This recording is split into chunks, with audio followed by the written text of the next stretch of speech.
يمسسكم قرح فقد مس القوم قرح مثله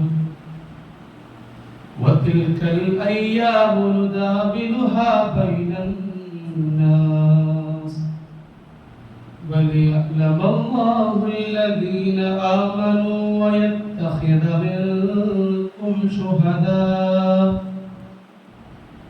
والله لا يحب الظالمين.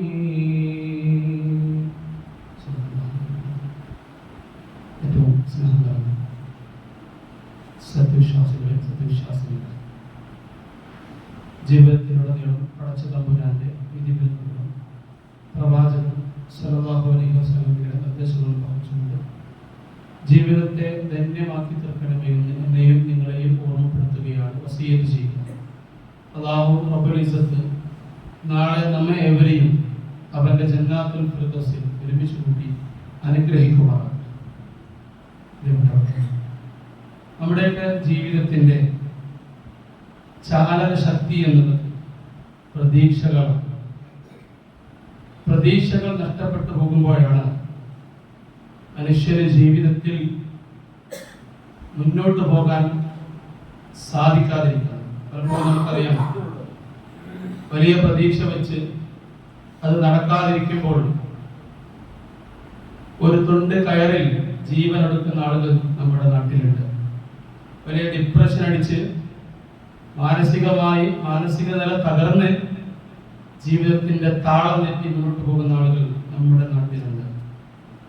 എന്നാൽ ഇസ്ലാം എല്ലാ അർത്ഥത്തിലും മനുഷ്യന് പ്രതീക്ഷകൾ നൽകുന്നു. ആ പ്രതീക്ഷകളെല്ലാം ഒരൊറ്റ ശക്തിയെ വലയം ചെയ്യുന്നു എന്നുള്ളതാണ് ഏറ്റവും പ്രധാനപ്പെട്ടത്. ഇപ്പൊ ഇവിടെ നമ്മുടെ നാട്ടിൽ പലതിനും പ്രതീക്ഷകൾ അർപ്പിച്ച ആളുകൾ നടക്കുന്നുണ്ട്. എന്നാൽ ഇസ്ലാം വിഭാവന ചെയ്യുന്ന പ്രതീക്ഷ അതൊരൊറ്റ സ്രഷ്ടാവിലേക്ക് മടങ്ങുന്നു എന്നതാണ്. പടച്ച തമ്പുരാനിൽ പ്രതീക്ഷകൾ അർപ്പിക്കുന്ന ആളുകൾക്ക് ജീവിതത്തിൽ ആശയറ്റവരായി മുന്നോട്ട് പോകേണ്ടി വരില്ല എന്നുള്ളതാണ് കൃത്യമായിട്ട് നമുക്ക് മനസ്സിലാക്കി വരുന്നത്. യാക്കൂബ് നബി അലൈഹിസ്സലാം അദ്ദേഹത്തിന്റെ രണ്ട് മക്കളും നഷ്ടപ്പെട്ട അവസ്ഥയിൽ അദ്ദേഹത്തിന്റെ മക്കളോട് പറയുന്ന ഒരു വാക്ക് ഖുർആൻ നമുക്ക് സൂറത്ത് യൂസുഫിലൂടെ പരിചയപ്പെടുത്തി തരുന്നുണ്ട്. വലാ തൈഅസൂ മിർ റൗഹില്ലാ, അല്ലാഹുവിൽ നിന്നുള്ള ആശ്വാസത്തെ പറ്റി നിങ്ങൾ നിരാശപ്പെടാൻ പാടില്ല. ഇന്നഹു ലാ യൈഅസു മിർ റൗഹില്ലാഹി ഇല്ലൽ ഖൗമുൽ കാഫിരീൻ, അവിശ്വാസികൾക്ക് മാത്രമാണ് അല്ലാഹുവിൽ പ്രതീക്ഷ ഇല്ലാത്തത് എന്ന് അദ്ദേഹം അടിവരയിട്ടുണ്ട്. ഈ ചരിത്രം നമ്മൾ പഠിച്ചാൽ നമുക്ക് മനസ്സിലാക്കാൻ കഴിയും. അദ്ദേഹത്തിന്റെ രണ്ടാമത്തെ മകൻ നഷ്ടപ്പെട്ട അവസ്ഥയിലാണ് അദ്ദേഹം വാക്കുകൾ പറയുന്നത്. ഒരു മകൻ നഷ്ടപ്പെട്ട് വർഷങ്ങൾ കഴിഞ്ഞു. എന്നിട്ടും അവര് യൂസുഫിന്റെ സഹോദരനെയും അന്വേഷിക്കാൻ വേണ്ടിയിട്ട് അവരുടെ പിതാവ് ഈ ബാക്കിയുള്ള മക്കളെ വിടുകയാണ്. നിങ്ങൾ പോയി അന്വേഷിച്ചോളൂ. തീർച്ചയായിട്ടും അല്ലാഹുവിൽ പ്രതീക്ഷ അർപ്പിക്കുന്ന ഒരു വിശ്വാസികളാണ്. പ്രിയപ്പെട്ടവരെ, നമുക്ക് ജീവിതത്തിൽ ഭൗതികമായ പല കാര്യങ്ങളിലും അതിയായ പ്രതീക്ഷകൾ വെച്ച് പുലർത്തുമ്പോൾ നമ്മൾ വിചാരിച്ചത് കിട്ടാത്ത അവസ്ഥയിൽ നമ്മൾ മിക്കപ്പോഴും നമ്മൾ തകരും. ചിലപ്പോ ബിസിനസ്സിൽ വലിയ വളർച്ച പ്രതീക്ഷിച്ച ആളുകളുണ്ടാവും. അവര് പോലും പ്രതീക്ഷിക്കാതെ നിലയിൽ അവർക്ക് തകർച്ച വരും. വലിയ ലാഭം കഴിയാൻ വേണ്ടി പല പ്രതീക്ഷകളും വെച്ച് പുലർത്തിയ ആളുകളുണ്ടാകും. ജീവിതത്തിൽ കുടുംബാസൂത്രണവുമായി മുന്നോട്ട് പോകുന്ന ആളുകൾ വലിയ പ്രതീക്ഷകളുമായിട്ടായിരിക്കും മുന്നോട്ട് പോയിട്ടുണ്ടാവുക. പക്ഷേ ജീവിതത്തിന്റെ ഏതെങ്കിലും ഒരു ഭാഗത്ത് മക്കൾക്ക് എന്തെങ്കിലും സംഭവിക്കുക, മക്കൾ ലഹരിക്ക് അടിമപ്പെട്ടു പോവുക, മക്കൾക്ക് വിചാരിച്ച രൂപത്തിലുള്ള ജോലി ലഭിക്കാതിരിക്കുക, വിദ്യാഭ്യാസത്തിൽ ഞാൻ വിചാരിച്ച പോലെ എന്റെ മകനാകാതിരിക്കുക, ഇതൊക്കെ പ്രതീക്ഷകൾ തെറ്റിപ്പോകുന്ന നമ്മുടെ ഭൗതികമായ ജീവിതത്തിലെ ഓരോ കാര്യങ്ങളാണ്. നമ്മളൊന്ന് ആലോചിച്ച് നോക്കുക. ഈ കാര്യങ്ങളൊക്കെ മാറ്റിവെച്ച് പടച്ചവരിൽ എല്ലാ പ്രതീക്ഷകളുമായി മുന്നോട്ട് പോയിട്ട് ഇത്തരത്തിൽ പരാജയങ്ങൾ സംഭവിക്കുമ്പോഴും പടച്ചവൻ നമുക്ക് നൽകുന്ന ഒരു ഖൈറുണ്ട്. നമുക്കറിയാം, ചില ജോലികൾ നമുക്ക് നഷ്ടപ്പെട്ടു പോകും. ചിലപ്പോൾ നമുക്ക് വലിയ മോശമില്ലാത്ത സാലറി ഉണ്ടാവും. പക്ഷെ പിന്നീട് നമുക്ക് ഒരുപാട് വർഷം കഴിഞ്ഞ് ലഭിക്കുന്ന നമ്മുടെ ജോലി ഇതിനേക്കാൾ മികച്ചതായിരിക്കും. പ്രിയപ്പെട്ടവരെ, ചിലപ്പോൾ ആ ജോലി സ്ഥലങ്ങളിൽ നമ്മൾ പോലും അറിയാതെ നമ്മളെ കാത്തിരിക്കുന്ന ചില അപകടങ്ങൾ ഉണ്ടാകും. ആ അപകടങ്ങൾ ചിലപ്പോൾ നമ്മൾ അവിടെ നിന്ന് പോകുമ്പോഴായിരിക്കും ആളുകൾക്ക് ലഭിക്കുക. നമ്മൾ അങ്ങനെ ആലോചിച്ച് നോക്കാറില്ല. നമ്മൾ ഇത്തരത്തിലുള്ള ഭാവിയിലുള്ള നമുക്ക് സംഭവിക്കാനിരിക്കുന്ന പല കാര്യങ്ങളെ കുറിച്ചും അങ്ങനെ ആലോചിച്ചുകൊണ്ട് പ്രതീക്ഷയില്ലാത്തവരായി മാറുമ്പോൾ നമ്മുടെ ജീവിതത്തിൽ ഇപ്പോൾ എന്ത് സംഭവിക്കുന്നു, എന്റെ റബ്ബ് എനിക്ക് അർഹമായത് നൽകൂ എന്ന വിശ്വാസവുമായി പ്രതീക്ഷയുമായി ഒരാൾക്ക് മുന്നോട്ട് പോകാൻ കഴിയുമ്പോൾ അയാൾക്ക് ഏത് പ്രതിസന്ധിയിലും അയാൾക്ക് പ്രയാസങ്ങൾ ഉണ്ടാകില്ല. അള്ളാഹുവിന്റെ മുമ്പിൽ അയാൾ എല്ലാം പറഞ്ഞ് ആശ്വാസത്തോടു കൂടിയായിരിക്കും ഓരോ ഭക്തും കഴിയുമ്പോൾ, ഓരോ സമയവും പടച്ചവന്റെ മുമ്പിൽ കുമ്പിട്ടുകൊണ്ട് കാര്യങ്ങൾ പറയുമ്പോൾ ആ പ്രതീക്ഷയിലുള്ള ആ ആശ്വാസവുമായിട്ടായിരിക്കും അയാൾ ഓരോ നിമിഷവും ഓരോ സ്ഥലങ്ങളിലേക്കും പോകപ്പെട്ടവരെ. ഇസ്ലാം പഠിപ്പിക്കുന്ന വിശ്വാസത്തിന്റെ സത്ത അത് പ്രതീക്ഷയാണ്. നമ്മളൊക്കെ പ്രാർത്ഥിക്കുന്ന ആളുകളാണ്. 5 വക്ത് നമസ്കാരം കഴിഞ്ഞാൽ നമ്മൾ പ്രാർത്ഥിക്കും. തഹജ്ജുദിന്റെ വേളയിൽ നമ്മൾ പ്രാർത്ഥിക്കും. സുന്നത്ത് നമസ്കാരത്തിൽ സുജൂദിന്റെ വേളയിൽ നമ്മൾ പ്രാർത്ഥിക്കും. അവിടെയൊക്കെ പ്രാർത്ഥിക്കുമ്പോൾ മനുഷ്യന് ലഭിക്കാതിരിക്കുന്ന ഏറ്റവും പ്രധാനപ്പെട്ട ഒരു കാര്യം പ്രതീക്ഷയാണ്. നമ്മൾ പലപ്പോഴും നമസ്കാരം കഴിഞ്ഞ് പറഞ്ഞങ്ങ് പോകാനാണ്. ഒരു പ്രതീക്ഷയോടുകൂടി നമ്മൾ പലരും പറയാറില്ല. അള്ളാഹുവിനോട് ആവശ്യപ്പെടുന്ന കാര്യങ്ങൾ അത് പ്രതീക്ഷയോടുകൂടിയാണ് നമ്മൾ പറയുന്നതെങ്കിൽ ഉറപ്പായിട്ട് നമുക്ക് ലഭിക്കും. നമ്മൾ പലപ്പോഴും പടച്ചോനെ എനിക്ക് പുറത്തേരണേ, എന്റെ മക്കളെ എന്റെ നിലയിൽ എത്തിക്കണേ, നമ്മൾ പെട്ടെന്ന് പറഞ്ഞു പോകുന്ന പോലെ ചില ആളുകളോട് ഇങ്ങനെ ചെന്ന് സംസാരിച്ചിട്ട് സമയമല്ല ഞാൻ പോകട്ടെ എന്ന് പറഞ്ഞ് തിരക്കുടിച്ച് പോകുന്ന പോലെ അള്ളാഹുവിന്റെ മുമ്പിൽ ഒരു മര്യാദയില്ലാതെ പറഞ്ഞു പോകുന്ന ആളുകൾ നമ്മുടെ കൂട്ടത്തിലുണ്ട്. പ്രിയപ്പെട്ടത്, നമുക്ക് സമയം ഉണ്ടെങ്കിൽ നമ്മൾ പറയാം. അതല്ലെങ്കിൽ നമുക്ക് എന്താണ് നമ്മുടെ ആവശ്യം അതിനുവേണ്ടി നമ്മൾ പോകുക. അതല്ലാതെ പടച്ചവനോട് ഇങ്ങനെ മുമ്പിൽ ഇങ്ങനെ നമ്മളൊരു കളിയാക്കുന്ന രൂപത്തിൽ എന്തെങ്കിലുമൊക്കെ പറഞ്ഞുകൊണ്ട് ഒരു പ്രതീക്ഷയില്ലാതെ എന്തെങ്കിലുമൊക്കെ വിളിച്ചു പറഞ്ഞുകൊണ്ട് പോകുന്നൊന്നുമില്ല. പ്രാർത്ഥനയുടെ ഏറ്റവും പ്രധാനപ്പെട്ട സത്ത എന്നുള്ളത് അത് പ്രതീക്ഷകളാണ്. ആ പ്രതീക്ഷകളുമായിട്ടായിരുന്നു പ്രവാചകൻ സല്ലല്ലാഹു അലൈഹി വസല്ലമയും അദ്ദേഹത്തിന്റെ സഹാബാക്കളും ജീവിച്ചിരുന്നത് എന്ന് നമുക്ക് ആ ചരിത്രത്തിൽ നിന്നും കാണാൻ കഴിയുന്ന യാഥാർത്ഥ്യമാണ്. ബദർ യുദ്ധത്തിന്റെ വേളയിൽ ആ യുദ്ധത്തിലേക്ക് ഇറങ്ങാതെ ഇങ്ങനെ ഒരു ഉണങ്ങിയ കാരക്കയുമായി ഇങ്ങനെ നിൽക്കുന്ന ഒരു സ്വഹാബിയെ കണ്ടപ്പോ പ്രവാചകൻ സല്ലല്ലാഹു അലൈഹി വസല്ലമ അദ്ദേഹത്തോട് പറയുന്നുണ്ട്, ഇന്ന് വിശ്വാസവും പ്രതിഫലം ആഗ്രഹിച്ചുകൊണ്ടും പടപൊരുതുന്നതിന് സ്വർഗമുണ്ട്. ഇതൊരു പ്രതീക്ഷയുടെ വാക്കായിരുന്നു. ഇത് കേൾക്കാൻ കാത്തിരിക്കുന്ന സ്വഹാബി എന്ന് നമുക്ക് തോന്നിപ്പോകും ആ ചരിത്രം വായിക്കുമ്പോൾ. ആ സ്വഹാബി ഉടനെ പടക്കളത്തിലേക്ക് ഇറങ്ങി ഷഹീദായി എന്നാണ് ചരിത്രം നമുക്ക് പഠിപ്പിച്ചിരുന്നത്. നമ്മുടെ മുമ്പിലുള്ള ഏറ്റവും വലിയ പ്രതീക്ഷ അത് സ്വർഗമാണ്. ആ സ്വർഗത്തിന് വേണ്ടി നമ്മൾ ഒരുപാട് പണിയെടുക്കേണ്ടി വരും. നമ്മൾ ഈ ഭൗതികമായി എന്തെങ്കിലും ഒന്ന് ലഭിക്കുന്ന പോലെ ആയിരിക്കില്ല. സ്വർഗം ലഭിക്കണമെങ്കിൽ ചിലതൊക്കെ നമ്മൾ ഒഴിവാക്കേണ്ടി വരും. ചിലതൊക്കെ നമുക്ക് അല്ലാഹുവിന് വേണ്ടി ത്യാഗം ചെയ്യേണ്ടി വരും. ഒരുപാട് പ്രയാസപ്പെടേണ്ടി വരും നമ്മൾ. പക്ഷെ അതൊക്കെ എന്റെ റബ്ബിന് വേണ്ടിയാണല്ലോ, എന്റെ റബ്ബിനിക്ക് നൽകാമെന്ന് പറഞ്ഞ ആ സ്വർഗത്തിന് വേണ്ടിയാണല്ലോ. നമ്മൾ വിശുദ്ധ ഖുർആൻ കൃത്യമായിട്ട് വായിച്ചു നോക്കിക്കഴിഞ്ഞാൽ നമുക്ക് കാണാൻ കഴിയും. അള്ളാഹു കൃത്യമായിട്ട് പരമാവധി നമ്മൾ എത്തിക്കാൻ നോക്കുന്നത് സ്വർഗത്തിലേക്കാണ്. നമ്മൾ പരമാവധി പോകാൻ നോക്കുന്നത് നരകത്തിലേക്കാണ്.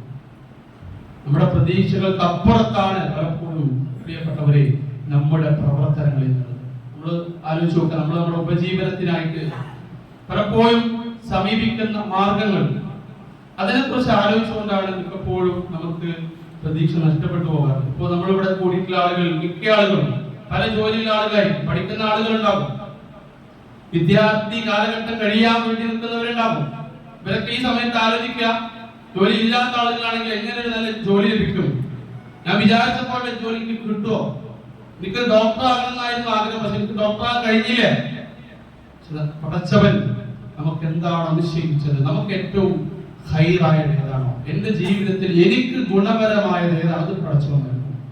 അതിൽ നമുക്ക് അള്ളാഹുവിന്റെ ബർക്കത്ത് ഉണ്ടാകും, അള്ളാഹുവിന്റെ അനുഗ്രഹങ്ങൾ പ്രിയപ്പെട്ടവരുണ്ടാകും. പക്ഷെ പലപ്പോഴും നമ്മൾ അള്ളാഹുവിന്റെ പരാതികൾ പറയാൻ, പടച്ചവനെ ഞാൻ വിചാരിച്ച ജോലിക്ക് കിട്ടിയില്ലല്ലോ, ഞാനൊരു എഞ്ചിനീയർ ആണെന്ന് വിചാരിച്ചിരുന്നു, ഞാനൊരു അധ്യാപകനാണെന്ന് വിചാരിച്ചിരുന്നു, ഞാനൊരു ബിസിനസ്സുകാരനാണെന്ന് വിചാരിച്ചിരുന്നു, പക്ഷെ എനിക്കത് കഴിഞ്ഞില്ലല്ലോ, ഞാൻ ഇന്നാലിന് കോഴ്സ് തിരഞ്ഞെടുക്കണമെന്ന് വിചാരിച്ചിരുന്നു, പക്ഷെ എനിക്കത് കഴിഞ്ഞില്ലല്ലോ. പ്രിയപ്പെട്ടവരെ, അത് പ്രതീക്ഷ അറ്റുപോകുന്ന വാക്കുകളാണ്. നമ്മളൊന്ന് ആലോചിച്ചോളൂ, നമ്മളിപ്പോ മുന്നോട്ട് പോകുന്ന നമ്മുടെ ജോലി, അല്ലെങ്കിൽ നമ്മളിപ്പോ വിദ്യാർത്ഥികളാണെങ്കിൽ നമ്മൾ മുന്നോട്ട് പോയിക്കൊണ്ടിരിക്കുന്ന നമ്മുടെ കോഴ്സ്, ഇതൊക്കെ നമ്മൾ തെരഞ്ഞെടുത്തതല്ലേ യാഥാർത്ഥ്യം. പടച്ചവൻ നമ്മളെ കൊണ്ട് തെരഞ്ഞെടുപ്പിച്ചതാണ്. അള്ളാഹു കൃത്യമായിട്ട് നമുക്ക് അനുഗുണമായ രൂപത്തിലെ നമ്മുടെ ജീവിതത്തിൽ ഓരോ കാര്യങ്ങൾ മുന്നോട്ട് കൊണ്ടുപോവുകയുള്ളൂ. ആ പ്രതീക്ഷയോടുകൂടി മുന്നോട്ട് പോകുന്ന ആളുകൾക്ക് തീർച്ചയായിട്ടും ഏത് സമയത്തും അള്ളാഹുവിന്റെ സഹായം ലഭിക്കും. നമ്മളൊന്ന് ആലോചിച്ച് നോക്കുക. ഇങ്ങനെ പ്രതീക്ഷയോടുകൂടി മുന്നോട്ട് പോകുന്ന ആളുകൾക്ക് ഒരുപാട് പ്രതിസന്ധികൾ ഉണ്ടാകും. മഹാനായ ഇബ്രാഹിം നബി അലൈഹി സ്വലാമിന്റെ ചരിത്രം നമ്മൾ പല തവണ കേട്ടതാണ്. അദ്ദേഹത്തിന്റെ ജീവിതത്തിലൊക്കെ ഈ പ്രതീക്ഷ ഉയർന്ന തലത്തിൽ നിൽക്കുന്നുണ്ടായിരുന്നു. നമ്മൾ അതിന്റെ ഒരു അംശത്തെങ്കിലും നമ്മുടെ ഓരോരുത്തരുടെയും ജീവിതത്തിൽ ഉണ്ടോ എന്ന് നമ്മൾ ആലോചിച്ച് നോക്കുക. ഉഹദിന്റെ വേളയിൽ ആ തായ്വരയിൽ പെട്ടെന്ന് യുദ്ധത്തിന്റെ ഗതി മാറി. അതുവരെ വിജയിക്കുമെന്ന് വിചാരിച്ച മുസ്ലിങ്ങൾ അവരുടെ വിജയം ആഹ്ലാദിക്കാൻ വേണ്ടി അല്ലാഹുവിന്റെ റസൂൽ സല്ലല്ലാഹു അലൈഹി വസല്ലം പറഞ്ഞ കൽപ്പനയെ ധിക്കരിച്ചവർ, അതുപോലെ അവർക്ക് പരാജയം സംഭവിച്ചു എന്ന് തന്നെ നമുക്ക് പറയാൻ കഴിയും. ഈ സമയത്ത് ആകെ പ്രതീക്ഷയേറ്റ് പരിക്കുകൾ പറ്റി വളരെയധികം വിഷമത്തോടു കൂടി നിൽക്കുന്ന ആളുകൾ അവർക്ക് വലിയ പ്രതീക്ഷ കൊടുത്തുകൊണ്ടാണ് ഖുർആന്റെ വചനങ്ങൾ അവതരിച്ചത്. വിശുദ്ധ ഖുർആനിലെ സൂറത്തു ആല ഇംറാനിലെ 139 140 വചനങ്ങൾ നമുക്ക് കാണാൻ കഴിയും. തുടക്കത്തിൽ ഓതി കേൾപ്പിച്ച ഭാഗം അതാണ്. വലാ തഹ്നു വലാ തഹ്സനു, നിങ്ങൾ ദുർബലരാകേണ്ടതില്ല. വലാ തഹ്സനു, നിങ്ങൾ ദുഃഖിക്കേണ്ടതില്ല. വഅൻതുമുൽ അഅലൗന, നിങ്ങളാണ് ഉന്നതന്മാർ, നിങ്ങളാണ് ഏറ്റവും മഹത്വമുള്ളവർ. ഇൻ കുൻതും മുഅ്മിനീൻ, നിങ്ങൾ വിശ്വാസികളാണെങ്കിൽ. നമ്മൾ തുടക്കത്തിൽ സൂചിപ്പിച്ച ഭാഗം അതാണ്. നമുക്ക് വിശ്വാസമുണ്ടെങ്കിൽ ഈ ലോകത്ത് നമ്മളാണ് ഉന്നതന്മാരായ ആളുകൾ, ഒരു സംശയമില്ല. ഇത് ഉഹദിന്റെ രണാങ്കണത്തിലെ വിശ്വാസികൾക്ക് മാത്രം നൽകിയൊരു പ്രതീക്ഷയല്ല. ജീവിതത്തിൽ നമ്മൾ നേരിടുന്ന എല്ലാ മേഖലകളിലും നമുക്ക് ഉണ്ടാകുന്ന പ്രതീക്ഷയാണ്. ഇൻ കുൻതും മുഅ്മിനീൻ വഅൻതുമുൽ അഅലൗന ഇൻ കുൻതും മുഅ്മിനീൻ, നിങ്ങൾ വിശ്വാസികളാണെങ്കിൽ നിങ്ങളായിരിക്കും ഈ ലോകത്തെ ഏറ്റവും ഉന്നതന്മാർ. ഒരുപാട് പ്രതിസന്ധികൾ നമ്മൾ തരണം ചെയ്യേണ്ടി വരും. അള്ളാഹുവിന്റെ തൗഫീഖോട് കൂടി അത് മുന്നോട്ട് കൊണ്ടുപോകാൻ, അതിനെ മറികടക്കാൻ നമുക്ക് സാധിക്കുന്നതിന് ഒരു സംശയമില്ല. ഖുർആൻ തുടർന്ന് പറയുന്നു, ചില പരിക്കുകളൊക്കെ നിങ്ങളെ ബാധിച്ചിട്ടുണ്ട്, അത് അവരെയും ബാധിച്ചിട്ടുണ്ട്. നിങ്ങളുടെ കൂടെ യുദ്ധം ചെയ്ത ആളുകൾക്ക് ആ പരിക്കുകളൊക്കെ സംഭവിച്ചിട്ടുണ്ട്. ഈ യുദ്ധ ദിവസങ്ങൾ അള്ളാഹു ജനങ്ങൾക്കിടയിൽ ഇങ്ങനെ മാറ്റിക്കൊണ്ടിരിക്കും.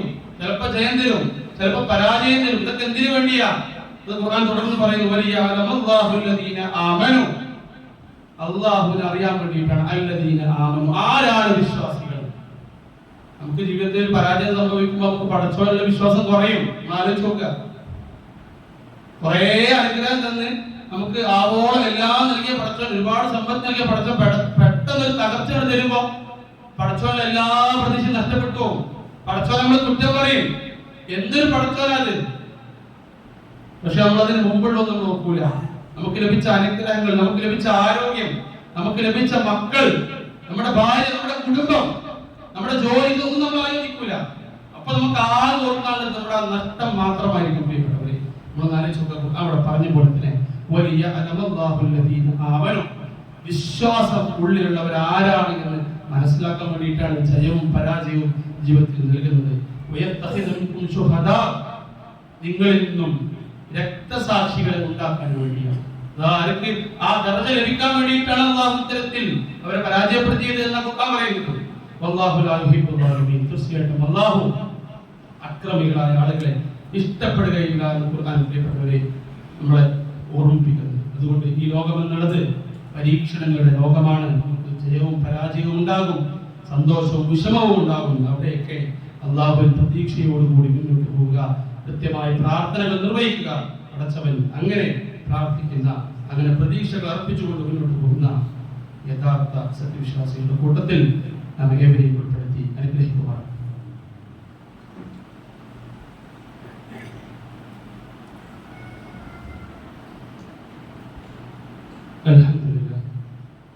അൽഹംദുലില്ലാഹി റബ്ബിൽ ആലമീൻ വസ്സലാത്തു വസ്സലാമു അലാ റസൂലിൽ അമീൻ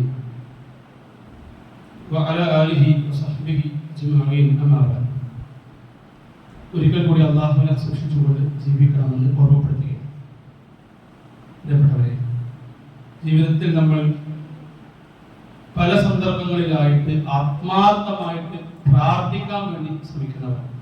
പക്ഷെ ആ പ്രാർത്ഥനാ വേളകളിലൊക്കെ നമുക്ക് പലപ്പോഴും നഷ്ടപ്പെട്ടു പോകുന്ന ഒന്നാണ് നമ്മൾ സൂചിപ്പിച്ച പ്രതീക്ഷ എന്നത്. ഒന്ന് ആലോചിക്കുക, നമ്മൾ പറയുന്ന പല കാര്യങ്ങളും നമ്മുടെ മനസ്സറിഞ്ഞോടല്ല നമ്മൾ പറയുന്നത്. മനസ്സറിഞ്ഞോട് പറയുന്ന കാര്യങ്ങൾക്ക് അകത്തെ പ്രതീക്ഷകൾ ഉണ്ടാവും. ഒന്ന് ആലോചിക്കുക. അപ്പൊ ഞാൻ എൻ്റെ ഒരു ജീവിതത്തിലെ ഒരു ഭാവി ജീവിതത്തിൽ സുഗമമാകാൻ വേണ്ടി ഞാൻ അല്ലാതെ പ്രാർത്ഥിക്കണം. അതൊരു പറഞ്ഞു പെട്ടെന്ന് ഓടിപ്പോകുന്ന എന്റെ ഭാവി കാര്യക്ഷമമാക്കണേ, അല്ലെങ്കിൽ തൗഫീഖ് നൽകണേ, പെട്ടെന്ന് പറഞ്ഞു പോകുന്ന ഒരു പ്രതീക്ഷ ഒന്നുമില്ലാതെ പെട്ടെന്ന് പറഞ്ഞു പോകുന്ന രീതിയാണ് പലപ്പോഴും നമ്മുടെയൊക്കെ പ്രാർത്ഥനകളിൽ കടന്നു വന്നിട്ടുള്ളത്. തീർച്ചയായിട്ടും ആ ഒരു മര്യാദ പ്രതീക്ഷയുടെ വാക്കുകൾ നമ്മുടെ ജീവിതത്തിൽ ഉണ്ടാകണമെന്ന് പ്രത്യേകം ഓർമ്മപ്പെടുത്തുകയാണ്. മഹാനായ അനസ് റളിയല്ലാഹു അൻഹു റിപ്പോർട്ട് ചെയ്യുന്ന ഒരു സംഭവം നമുക്ക് കാണാൻ കഴിയും. നബി സല്ലല്ലാഹു അലൈഹി വസല്ലമ മരണാസന്നനായി കിടക്കുന്ന ഒരു യുവാവിന്റെ അടുക്കൽ നിന്ന് അദ്ദേഹത്തോട് ചോദിക്കുന്നുണ്ട്, താങ്കൾക്ക് എങ്ങനെയുണ്ട്? അദ്ദേഹത്തിന്റെ സുഖവിവരങ്ങൾ അന്വേഷിക്കാൻ വേണ്ടിയിട്ട് വന്നതാണ്. അദ്ദേഹത്തിന്റെ ആ മൂർധന്യാവസ്ഥയിലെത്തിയ സമയത്താണ് അദ്ദേഹം രോഗം മൂർച്ഛിച്ച് മരണപ്പെടും എന്ന ഒരവസ്ഥയിലാണ് നിൽക്കുന്നത്. അദ്ദേഹത്തിന്റെ അടുത്ത് ഇങ്ങനെ വന്നിട്ട് റസൂൽ ചോദിച്ചു, എങ്ങനെയുണ്ട്? ആ യുവാവ് പറഞ്ഞു, അല്ലാഹു റസൂലേ, എനിക്ക് അല്ലാഹുവിൽ പ്രതീക്ഷയുണ്ട്. അദ്ദേഹം പറഞ്ഞ വാക്ക് ഇങ്ങനെയാണ്, അല്ലാഹു റസൂലേ, എനിക്ക് അല്ലാഹുവിൽ പ്രതീക്ഷയുണ്ട്, എന്നാൽ അതുപോലെ തന്നെ എന്റെ പാപങ്ങളെ ഞാൻ ഭയപ്പെടുകയും ചെയ്യും. എനിക്ക് അല്ലാഹുവിൽ പ്രതീക്ഷയുണ്ട്, ഞാൻ എന്റെ പാപങ്ങളെ തൊട്ട് ഭയപ്പെടുകയും ചെയ്യുന്നു. നബി സല്ലല്ലാഹു അലൈഹി വസല്ലം പറഞ്ഞു, ആ സമയത്ത് ആ മനുഷ്യൻ കേൾക്കെ തന്നെ ഒരു അടിമയുടെ ഹൃദയത്തിൽ ഇതുപോലുള്ള ശ്രദ്ധവൃത്തി, അഥവാ ഇത്തരത്തിൽ മരണാസന്നനായി കിടക്കുമ്പോൾ രോഗം മൂർച്ഛിച്ചു നിൽക്കുന്ന സമയത്ത് ഇവ രണ്ടും ഒന്നിച്ചു വന്നാൽ അയാൾ പ്രതീക്ഷിക്കുന്നത് അല്ലാഹു അയാൾക്ക് നൽകുകയും അയാൾ ഭയപ്പെടുന്നതിൽ നിന്ന് അയാൾ ഭയപ്പെടുന്നതിൽ നിന്ന് പടച്ചവൻ അയാളെ മോചിപ്പിക്കുകയും ചെയ്യും എന്നാണ് നബി സല്ലല്ലാഹു അലൈഹി വസല്ലം കൃത്യമായിട്ട് നമ്മെ പഠിപ്പിക്കുന്നത്. ആ ജീവിതത്തിൽ പലപ്പോഴും ഇത് രണ്ടും ഒരുമിച്ച് മനുഷ്യൻ ഉണ്ടാകാറില്ല. പലപ്പോഴും പേടി ഉണ്ടാവും. പടച്ചവൻ ഞാൻ ഈ ചെയ്ത തെറ്റുകളൊക്കെ എന്തായിരിക്കും അവസ്ഥ, ഈ തെറ്റുകളിൽ നിന്നൊക്കെ പടച്ചവനക്ക് മോചനം നൽകുമോ? പക്ഷെ പ്രതീക്ഷ പലപ്പോഴും ഉണ്ടാകാറില്ല. എന്നാൽ ഇവിടെ ഈ മനുഷ്യന് ഇത് ഒരേപോലെ വന്നു. അതുകൊണ്ട് തന്നെ അല്ലാഹു അയാൾക്ക് ആ പ്രതീക്ഷിച്ച പോലെ നൽകുകയും അതുപോലെ തന്നെ ആ പാപമോചനം ആ മനുഷ്യന് നൽകുകയും ചെയ്യും എന്നാണ് നബി സല്ലല്ലാഹു അലൈഹി വസല്ലം ഈ ഹദീസിലൂടെ പ്രിയപ്പെട്ടവരെ നമ്മെ പഠിപ്പിച്ചത്. തീർച്ചയായിട്ടും പ്രതീക്ഷയുടെ കാര്യത്തിൽ ഏറ്റവും പ്രധാനപ്പെട്ട ഒന്നാണ് തഹജ്ജുദ് എന്നുള്ളത്. നമ്മുടെ ജീവിതത്തിൽ എത്രത്തോളം നമ്മളത് പ്രാവർത്തികമാക്കാൻ നോക്കിയിട്ടുണ്ട് എന്ന് അറിയില്ല. കഴിയുന്ന ദിവസങ്ങളിലൊക്കെ തഹജ്ജുദിന്റെ വേളകളിൽ എഴുന്നേറ്റ് അല്ലാഹുവിന്റെ മുമ്പിൽ കരങ്ങൾ നീട്ടി പ്രാർത്ഥിക്കാൻ, നമ്മുടെ പ്രയാസങ്ങൾ പറയാൻ, നമ്മുടെ ബുദ്ധിമുട്ടുകൾ പറയാൻ, നമ്മുടെ ആശങ്കകൾ പങ്കുവെക്കാൻ, നമ്മുടെ പ്രതീക്ഷകളായി തന്നെ നിലനിർത്താൻ അല്ലാഹുവിന്റെ മുമ്പിൽ തീർച്ചയായിട്ടും നമ്മൾ കുമ്പിടണം. അതിന് ഏറ്റവും ഉതകുന്ന സമയമാണ് തഹജ്ജുദിന്റെ വേള. ഖുർആൻ അത് പറയുന്നത്, തതജാഫാ ജുനൂബുഹും അനിൽ മദാജിഇ യദഊന റബ്ബഹും ഖൗഫൻ വതമഅൻ. ഖുർആൻ ഉപയോഗിച്ച പദമാണ് ഖൗഫൻ വതമഅൻ. പ്രതീക്ഷയോടെയും ഭയപ്പാടോടുകൂടിയും അല്ലാഹുവിന് വേണ്ടി എഴുന്നേൽക്കുന്ന, സ്വന്തം കിടപ്പറയിൽ നിന്ന് എഴുന്നേറ്റ് നമസ്കരിക്കാൻ വേണ്ടി വരുന്ന ആളുകൾ, അവരെ കുറിച്ചാണ് ഖുർആൻ അവിടെ പറഞ്ഞത്. നമ്മളൊന്ന് ആലോചിക്കുക, നമ്മൾ തഹജ്ജുദ് നമസ്കരിച്ചിട്ട് എത്ര കാലമായിട്ടുണ്ട്? നമ്മൾ ആ സമയത്ത് എഴുന്നേറ്റിട്ട് എത്ര കാലമായിട്ടുണ്ട്? ആ സമയത്ത് എഴുന്നേറ്റ് കുറച്ച് റക്അത്തെങ്കിലും നമസ്കരിക്കാനും അതുപോലെ തന്നെ വിശുദ്ധ ഖുർആൻ പാരായണം ചെയ്യാനും അല്ലാഹുവിന്റെ മുമ്പിൽ ചെയ്ത തെറ്റുകളൊക്കെ ഏറ്റുപറഞ്ഞ് അല്ലാഹുവിന് മടങ്ങാൻ, പരമാവധി അല്ലാഹുവിന്റെ അനുഗ്രഹങ്ങൾ ലഭിക്കുവാൻ വേണ്ടി പ്രാർത്ഥിക്കാൻ നമ്മൾ ആ സമയം ഉപയോഗപ്പെടുത്തിയിട്ടുണ്ടോ എന്ന് പ്രിയപ്പെട്ടവരെ നമ്മൾ ആലോചിക്കുക. പടച്ചറബ് അങ്ങനെ പ്രതീക്ഷയോടെ മുന്നോട്ട് പോകുന്ന, അല്ലാഹുവിന്റെ തരത്തിൽ തെറ്റുകൾ ചെയ്ത ആളുകളാണെങ്കിലും അതിലൊരു ഭയപ്പാടുള്ള വിശ്വാസികളായിക്കൊണ്ട് തന്നെ മുന്നോട്ട് പോകാൻ നമുക്ക് സാധിക്കണം. അങ്ങനെ പ്രതീക്ഷ അല്ലാഹുവിൽ പൂർണ്ണമായി അർപ്പിക്കുന്ന യഥാർത്ഥ സത്യവിശ്വാസികളുടെ കൂട്ടത്തിൽ അല്ലാഹു നമ്മെ ഏവരെയും ഉൾപ്പെടുത്തി അനുഗ്രഹിക്കുമാറാണ്. അല്ലാഹുവേ, ഞങ്ങൾക്ക് വന്നുപോയിട്ടുള്ള ചെറുതും വലുതുമായിട്ടുള്ള എല്ലാ പാപങ്ങളും നീ പുറത്ത് മാപ്പാക്കിത്തരണേ. അതാ അല്ലാഹുവേ, ഞങ്ങളിൽ നിന്ന് മരണപ്പെട്ടു പോയിട്ടുള്ള ബന്ധുമിത്രാദികൾ, മാതാപിതാക്കൾ, ഗുരുനാഥന്മാർ, മഹാന്മാരായ പണ്ഡിതന്മാർ, അവർക്കെല്ലാം നീ മഗ്ഫിറത്തും മർഹമത്തും നൽകി അനുഗ്രഹിക്കണേ. അതാ അവരെ ഞങ്ങളെയും നാളെ ജന്നാത്തുൽ ഫിർദൗസിൽ ഒരുമിച്ച് കൂട്ടി അനുഗ്രഹിക്കണേ. അതാ അല്ലാഹുവേ, ഒരു വിഭാഗം സ്വർഗത്തിലേക്കും ഒരു വിഭാഗം നരകത്തിലേക്കും പോകുന്ന സമയത്ത് സ്വർഗത്തിൽ എത്തിച്ചേർന്ന യഥാർത്ഥ വിശ്വാസികളുടെ കൂട്ടത്തിൽ ഞങ്ങൾ ഏവരെയും നീ ഉൾപ്പെടുത്തി അനുഗ്രഹിക്കണേ നാഥ. ഞങ്ങളുടെ കൂട്ടത്തിൽ മാരകമായ രോഗങ്ങൾ കൊണ്ടും മറ്റും പ്രയാസങ്ങൾ അനുഭവിക്കുന്ന ഒരുപാട് ആളുകളുണ്ട്. അവർക്കെല്ലാം നീ ശിഫ നൽകി അനുഗ്രഹിക്കണേ നാഥ. മാരകമായ രോഗങ്ങളിൽ നിന്നും ഞങ്ങൾ ഏവരെയും നീ കാത്തുരക്ഷിക്കണേ നാഥ. അല്ലാഹുവേ, മരണപ്പെടുന്ന സമയത്ത് യഥാർത്ഥ മുവഹിദായിക്കൊണ്ട് മരണപ്പെടാനുള്ള ഭാഗ്യം ഞങ്ങൾക്ക് ഏവർക്കും നൽകി അനുഗ്രഹിക്കണേ നാഥ. അല്ലാഹുവേ, ഞങ്ങളുടെ കൂട്ടത്തിൽ പല മേഖലകളിൽ പല രംഗങ്ങളിൽ ജോലി ചെയ്യുന്ന ആളുകൾ ഞങ്ങൾക്കെല്ലാം ഞങ്ങളുടെ ജോലിയിൽ ഖൈറും ബർക്കത്തും ചൊരിയണമേ നാഥ. ജോലി നഷ്ടപ്പെട്ട, ജോലി തേടിക്കൊണ്ടിരിക്കുന്ന ഒരുപാട് സുഹൃത്തുക്കളുള്ളവർക്കെല്ലാം നീ ഖൈറും ബർക്കത്തുമുള്ള ജോലി നൽകി അനുഗ്രഹിക്കണേ നാഥ. വിദ്യാർത്ഥികളായ ഒരുപാട് സുഹൃത്തുക്കൾ റബ്ബേ, അവർക്കെല്ലാം നീ അവരുടെ ബുദ്ധി കൊണ്ട് നാടിനും നാട്ടുകാർക്കും കുടുംബത്തിനും ഉപകാരം ചെയ്യാനുള്ള ഒരു മനസ്സ് പ്രദാനം ചെയ്യണേ നാഥ. യഥാർത്ഥ ക്ഷമാശീലരുടെ കൂട്ടത്തിൽ ഞങ്ങൾ ഏവരെയും നീ ഉൾപ്പെടുത്തി അനുഗ്രഹിക്കണേ നാഥ. ലോകത്തിന്റെ പരമാവധി മുസ്ലിങ്ങൾ പല രൂപത്തിലും പ്രയാസങ്ങളും പ്രതിസന്ധികളും അനുഭവിക്കുന്നുണ്ട്. അവർക്കതെല്ലാം നീ ദൂരീകരിച്ചു കൊടുക്കണേ നാഥ. അല്ലാഹുവേ, നിന്നിൽ പ്രതീക്ഷയുള്ള ഏറ്റവും നല്ല വിശ്വാസികളായി മാറാൻ, അങ്ങനെ തന്നെ ജീവിക്കാനുള്ള തൗഫീഖ് ഞങ്ങൾക്ക് ഏവർക്കും നൽകി അനുഗ്രഹിക്കണേ നാഥ. اللهم اغفر للمؤمنين والمؤمنات والمسلمين والمسلمات الأحياء منهم والأموات إنك مجيب الدعوات يا قاضي الحاجات. اللهم أجرنا من النار، اللهم أجرنا من النار، اللهم أجرنا من النار. اللهم يا مقلب القلوب ثبت قلوبنا على دينك. ربنا آتنا في الدنيا حسنة وفي الآخرة حسنة وقنا عذاب النار. ربنا تقبل منا دعاءنا إنك أنت السميع العليم وتب علينا إنك أنت التواب الرحيم واغفر لنا يا غافر المذنبين. آمين آمين برحمتك يا أرحم الراحمين والحمد لله.